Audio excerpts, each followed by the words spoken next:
In this guide, I'll show you how to create a new account on Facebook. So the first thing you want to do is select the menu icon in the bottom right corner.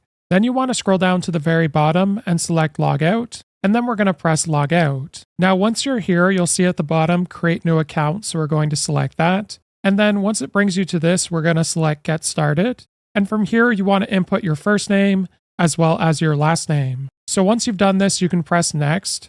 Then it's going to ask for your birthday, so put it in. Then when you press Next, it's going to ask what your gender is, so select that and press Next. Then it's going to ask for your phone number, or you can also sign up with your email, so whichever option you want, go ahead and use it. Then it's going to ask you to create a password for your account, so enter in one and then press Next. And then it'll ask you if you want to save your login info. I'm going to press Save. And then you have to agree to the terms of service, so you can have a read through here if you'd like. And then you want to select I agree at the bottom. Now it's going to ask you to verify your email or phone number by sending a confirmation code, so you want to retrieve that code and press Next. Then it's going to ask you if you want to set a profile picture. I'm just going to press Skip for now, but feel free to add one.